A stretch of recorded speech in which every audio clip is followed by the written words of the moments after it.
세계를 품는 가정과 교육, 가정과 교육이 희망입니다. 자, 오늘 가정 수업 시작할게요.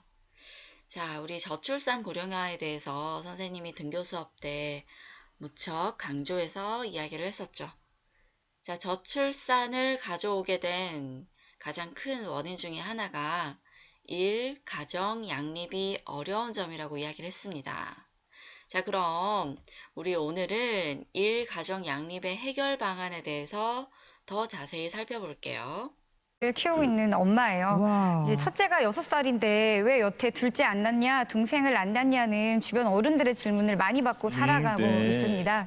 사실은 저도 예전에는 막연하게 아이는 둘은 낳아야 되지 않을까? 많게는 셋까지도 생각을 했었는데 실제로 일을 하면서 아이를 키우다 보니까 두 개를 병행한다는 게 쉽지가 않았어요. 아하. 그래서 어쩌면 내가 둘째를 낳게 되면 아마 일은 못하지 않을까란 고민을 하게 되었고 그 고민이 이어지다 보니까 나이가 들어가지고 세월이 지나서 이제 40을 목전에 두고 있는 30대 후반이 되었습니다.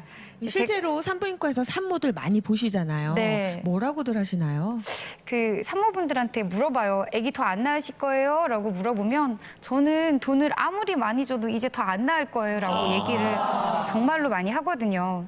아이를 낳고 살아가는 게 부모로서 그리고 특히 엄마로서 그렇게 주어지는 강요되어지는 책임과 의무가 너무 많아요.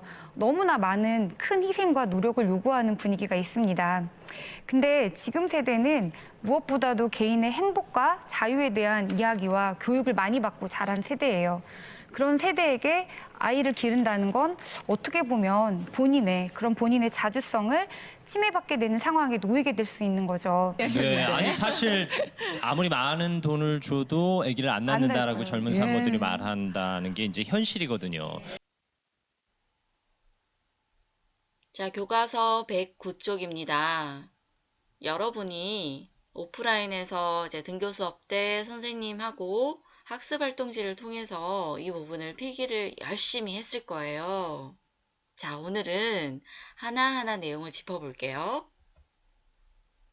자, 가정을 병행하는 과정에서 발생하는 여러 가지 문제와 이 문제가 발생하는 원인을 찾아내서 해결하는 점들이에요.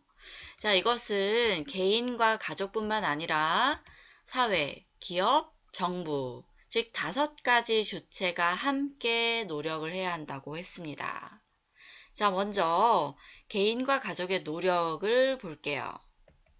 자, 가족 내에서 양성평등한 가치관을 갖고 역할을 분담, 자, 돕는 게 아니라 역할을 분담한다는 것 기억하세요.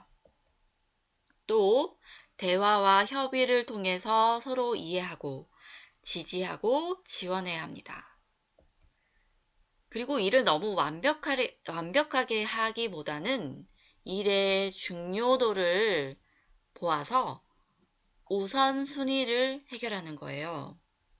자, 그래서 너무 완벽하려고 하면 오히려 그것이 스트레스가 될 수 있다는 거죠. 영상 보겠습니다. 직장에선 과장님. 그런 그녀에겐 또 다른 직함이 있다. 두 아이의 엄마라서 생긴 이름 워킹맘. 현재 결혼 가구 절반이 맞벌이다. 그런데 왜 엄마들에게만 워킹맘이란 호칭이 붙었을까? 워킹맘들에겐 일과 엄마의 역할 모두를 기대하기 때문이다. 자녀가 어떻게 되시는데요? 하나. 몇 살이에요? 18개월. 제가 정말 다 하고 집안일은 나눠서 하는데 그래도 힘들다고 하죠. 애는 주로 그래도 엄마 쪽으로만 가니까 아빠 쪽은 잘 안 오잖아요. 그게 엄마가 뭐 좋으면서도 힘든 게 그거죠. 결혼하시면 일하는 여자랑 하실 거예요? 아니면 집에서 살림하는 여자랑 하실 거예요? 돈 많이 버는 여자. 좀 집안에 소홀해도? 그렇진 않죠. 요즘 남자들 잘 도와준다지만 맞벌이 가정에서 아이 돌보는 시간은 아빠보다 엄마가 2~3배 더 길다. 아이가 혼자 있는 시간에 대해 맘졸이는 것도 엄마 몫이다. 제가 6시 퇴근이니까 달려가면 한 15분 정도 될 것 같다. 15분만 가달라고 했거든요. 저희 선생님들은 6시까지 봅니다. 딱 그래요. 버스에 내려서 미친 듯이 달려갔어요. 15분 안 남기려고. 그때 막 되게 좀 화났어요.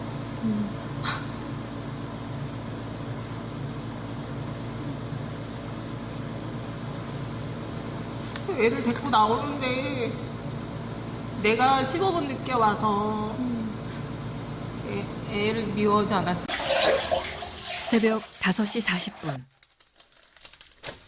벌써 일어난 현희 씨가 부엌에서 분주하다. 이렇게 일찍 일어나셨어요? 둘째 소풍 가가지고 김밥 싸야 돼서. 안 피곤하세요? 피곤하죠. 죽겠어요. 첫째 딸 효주와 4살 터울인 건호는 아직 엄마 손길이 한창 필요한 6살이다. 평소에 같이 있어주지 못해 안쓰러운 마음. 그래서 소풍도시락에 더 정성을 쏟는다. 김밥 준비를 끝내고 나면 평소 아침에 해야 할 엄마의 일은 이제부터 시작이다. 딸아이 숙제 점검부터 준비물 챙기기, 아이들 옷 빨래, 설거지까지 몸이 10개라도 모자랄 지경이다. 자기가 하는 거 설거지하고 이런 거 없고 설거지하고 그런 거밖에 모르지 그 외적인 것들 뭐 준비물이며 가재며 뭐 기타 여러 가지가 봐주는 것들. 지난해 30, 40대 워킹맘을 대상으로 한 조사에서 10명 중 9명은 직장일과 육아의 병행이 고통스럽다고. 자, 기사 내용 중에 하나입니다.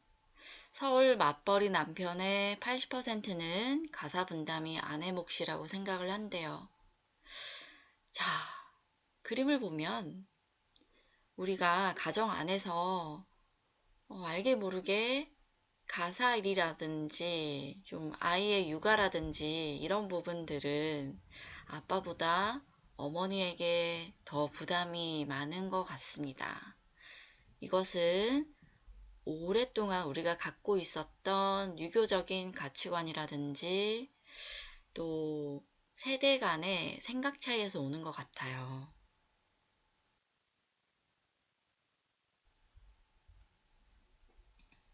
한국 아내들의 가사노동 시간은 남편의 가사노동 시간에 비해 4배가량 높다.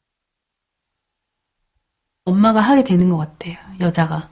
그냥 글쎄 어렸을 때부터 그냥 엄마가 하는 모습을 봐와서 그런 것도 있을 것 같고, 왜냐면 저도 저희 부모님 맞벌이셨는데 집에 오면 항상 엄마가 이제 애들을 챙기고 뭐 이렇게 하셨거든요. 그런 걸 보고 자라서 그런지 이제 그냥 제가 하는 게 자연스럽다고 생각이 드는 것 같아요. 네. 이번엔 남편 얘기를 좀 해볼까요? 여성 입장에서는 힘든 가사 일을 잘 도와주는 남편이 좋은 남편이라고 할 수가 있겠죠. 그렇다면 세계에서 최악의 남편 누굴까요? 바로 일본 남편이라고 합니다. 한국 남편도 못지 않습니다. 네, 일본에 이어서 나쁜 남편 2위라는 불명예를 얻게 됐습니다. 한경의 서울대 아동가정학과 교수 등이 12개 나라의 가사 분담 비율을 조사해봤다고 하는데요. 조사 결과를 함께 보시죠.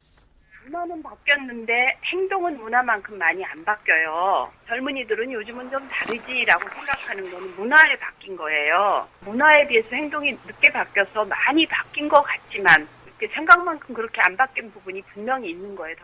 예. 많은 남성들이 가사 분담을 해야 된다라고 생각은 하지만 몸은 그렇게 생각만큼 안 따라주고 있는 것이 우리 현실이다, 이렇게 봐야 되겠군요. 예. 이 또 다른 통계청 조사가 있었는데요. 예. 가사를 공평하게 분담해야 한다고 생각을 하느냐 이런 질문이었습니다. 예. 그랬더니 이 질문에 대해서 그렇다라는 응답이요. 2008년에는 32% 수준이었던 게 점점 올라서 지난해에 절반 가까운 47.5%가 됐습니다. 예. 자, 그런데요. 그렇다면은 실제 공평하게 가사 분담을 하고 있느냐라는 질문에 대해서는요. 16.4%만 그렇다라고 털어놨습니다. 예. 자, 여러분 뉴스 보면 자, 문화는 바뀌었대요. 즉, 문화도 바뀌고, 우리가 가사 분담을 해야 한다라고 생각은 하지만, 자, 실제로 행동이 그만큼 바뀌었느냐. 정작 행동이나 실행하는 부분에 있어서는 바뀐 게 없다고 보면 되는 거예요. 자, 멀리 갈 것도 없습니다. 우리 주변을 한번 살펴보세요. 네. 여러분 가정은 어떤가요? 자, 그래서 알지만 안 하는 또는 못하는 것. 남성 육아휴직 평등한 가사 분담.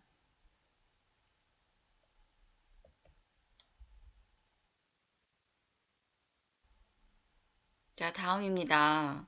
개인과 가족뿐만 아니라 사회와 기업도 노력을 해야 합니다. 먼저 자, 기업 내 분위기예요. 기업 안에서도 양성평등하고 가족 친화적인 직장 문화를 조성해야 합니다. 자, 그런데 몇 년 전에 방송했던 드라마 미생입니다. 자, 직장 생활의 현실을 아주 비슷하게 드라마로 만들어서 당시 인기가 많았었는데요. 자, 실제 직장 생활에서는 어떤 분위기일까요? 드라마를 통해서 미루어 짐작을 한번 해봅시다. 양해도 한두 번이지. 수지 씨. 괜찮아요? 수지 씨. 정신 차려봐요, 수지 씨. 뭐더라고 있어요? 의무실로 빨리 옮겨야지. 유야, 수지. 괜찮아요? 수지 씨.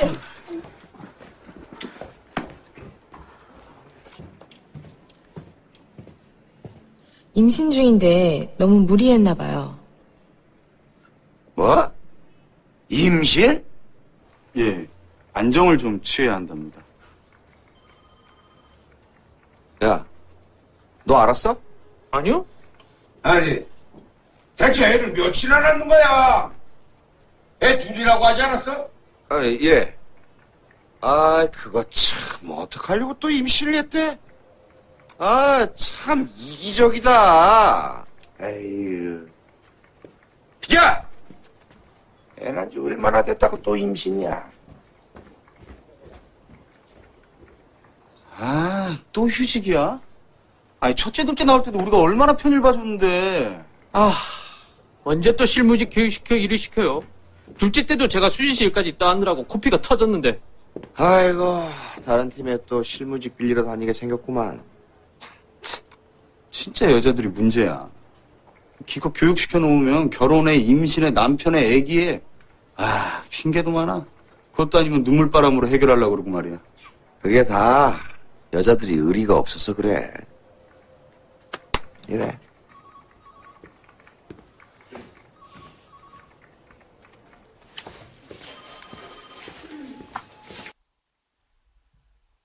자, 여러분 드라마 잘 보았나요? 네. 자, 이게 단순히 드라마가 아니에요. 직장 생활의 현실은 이보다 더합니다.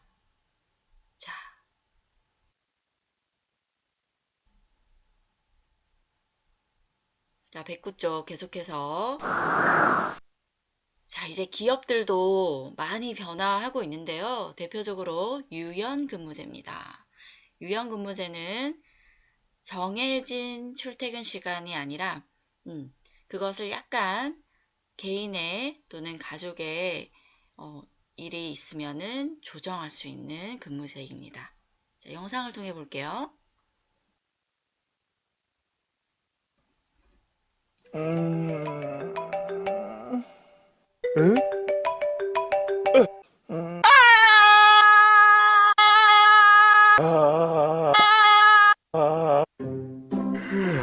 일하기 정말 힘드시죠?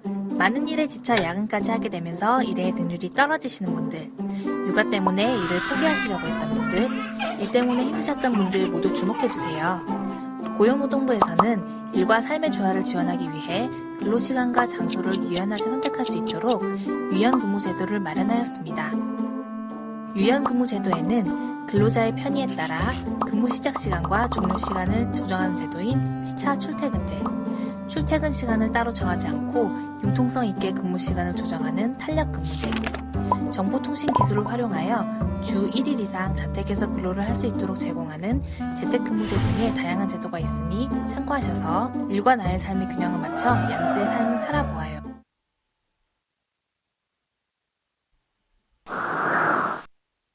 자, 그 다음 중요한 육아휴직 제도입니다.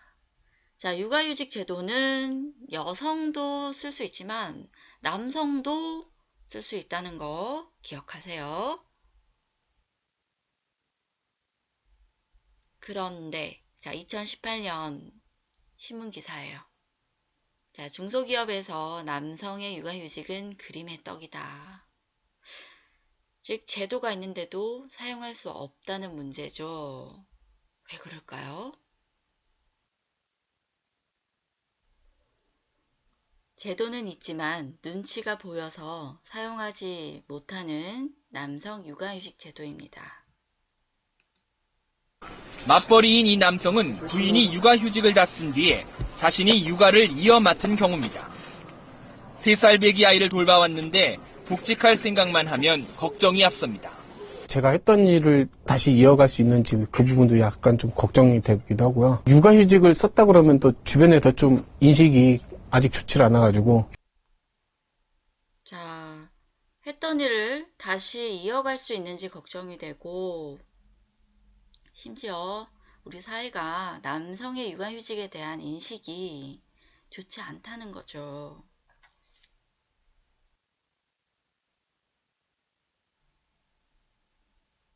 법과 제도가 있는데도 쓸 수 없는 아빠 육아휴직입니다. 자, 영상을 통해서 이야기를 들어볼게요. 네, 잘 보고 있습니다. 저도 같은 생각이고 사실 육아 문제가 남편의 협조만으로 해결될 수 있는 문제는 아니라고 봐요. 그렇죠. 우리나라에도 분명 육아휴직 제도가 있고 남성들이 신청해서 쓸 수 있습니다. 그런데 일본 국회의원이 앞서 말한 것처럼 남성이 육아휴직을 쓴다면 이상하게 생각하는 사회적 인식이 있거든요. 남자가 오죽 못났으면. 그런 인식에 문제가 있다는 것이죠. 그리고 또 한 가지는 현실적인 부분인데 당연히 승진이나 뭐 그런 기회에 대해서 아무래도 배제가 됩니다. 남자들이 그렇게 된다면 요즘처럼 고용이 불안정한 시대에서 누가 감히 쉽게 육아휴직을 신청할 수 있을까요? 아마 그건 아내들도 원치 않을 것 같아요. 사실 우리나라에는 분명히 남성 육아휴직 제도가 존재하고 있고 사용할 수 있는 기간이 1년이어서 전 세계에서 가장 긴 축이라고 합니다. 그럼에도 불구하고 쓸 수 없는, 쉽게 신청할 수 없는 부분에는 이와 같은 현실적인 어려움이 분명히 존재하고 있다는 점 꼭 짚고 싶습니다. 예, 이것은 고용주와 고용인의 문제이기도 하고 국민과 정부의 이야기이기도 합니다. 그렇다면 우리 가정이 아니라 우리 사회와 정부와 국가는 어떻게 발전하는 게 좋을까라는. 자, 개인만의 일이 아니라 사회, 국가, 정부 차원의 문제라고 이야기를 하죠.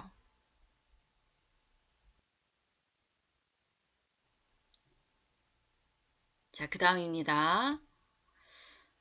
오프라인 수업 때 가족 친화 인증 마크 기억나나요? 자, 그래서 이제 기업에서도요, 많이 변화하고 바뀌고 있습니다. 자, 그 다음 직장 내 보육시설인데요.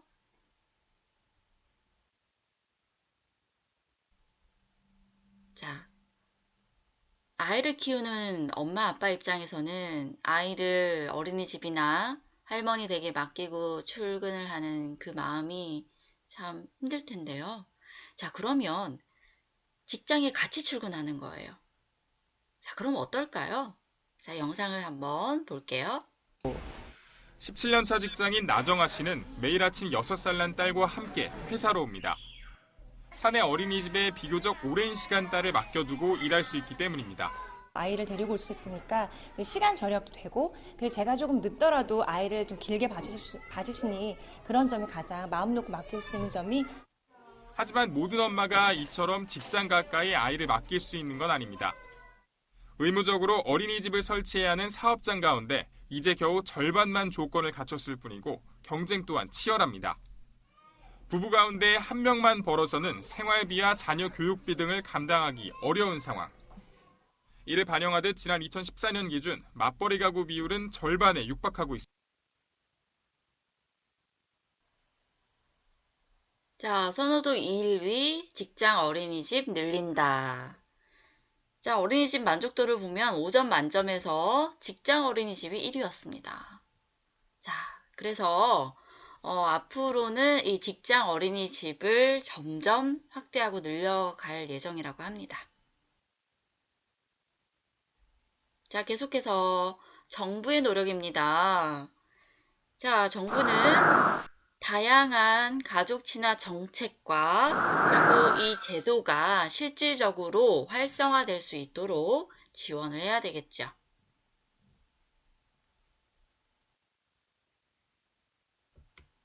자, 이번 시간에 우리가 배웠던 내용, 일, 가정 양립의 해결 방안에 대해서 개인, 가족, 사회, 기업, 정부, 자, 5가지 주체들이 노력해야 할 부분들을 살펴봤어요. 자, 다음 시간에는 무려 500년 전 세종시대의 복지제도가 어땠는지를 살펴보겠습니다. 자, 오늘도 너무 수고하셨습니다.